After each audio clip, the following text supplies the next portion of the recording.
Hi everyone, and welcome back to Bridging the Gap. I am Sanchita, and today we are tackling a topic that is essential for both personal and professional success: self regulation and emotional control.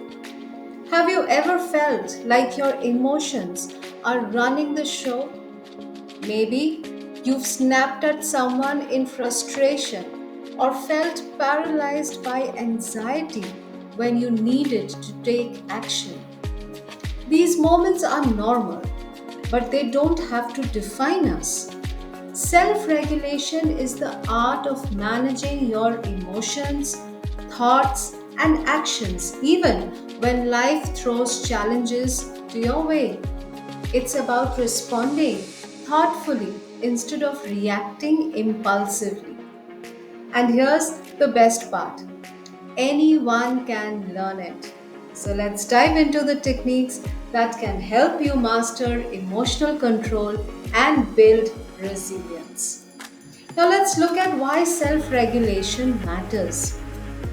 Think about the last time you faced a tough situation.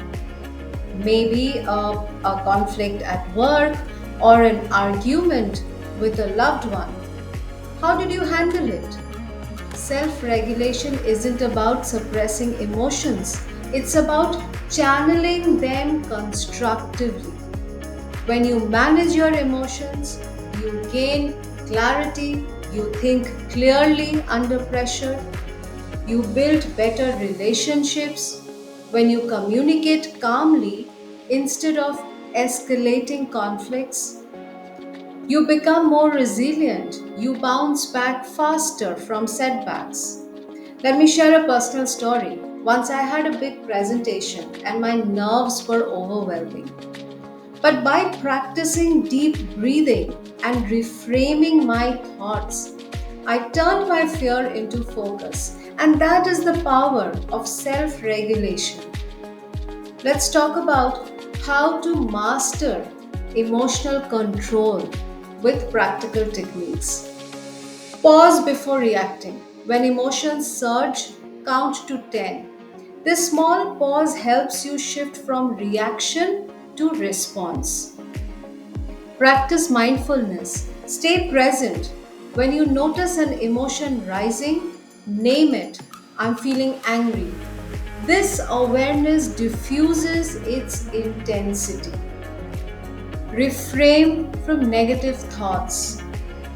Instead of I can't handle this, try saying this is tough, but I will figure it out. Language shapes emotions. Regulate through deep breathing. Deep belly breaths calms your nervous system. Try inhaling for 4 counts, holding for 4 and exhaling for 4. Set emotional goals. Ask yourself, how do I want to feel in this situation? Align your action to that intention. These practices create a powerful buffer between your emotions and actions, empowering you to respond thoughtfully. Building long term resilience. Let's talk about that now. Self regulation isn't just about managing the moment, it's about building long term emotional resilience. Reflect on the emotional patterns. After a stressful situation, ask yourself, what triggered me? How can I respond differently next time? Develop healthy outlets, exercise, journaling, or creative hobbies. Release the pent up emotions. Seek support. Talk to a mentor, coach, or a therapist to process emotions constructively. Remember, emotion control is a skill.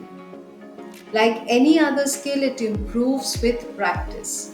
The more you invest in self regulation, the more empowered and balanced you will feel. So, as we wrap up today's episode, I want to remind you: Emotions are powerful, but they don't have to control you.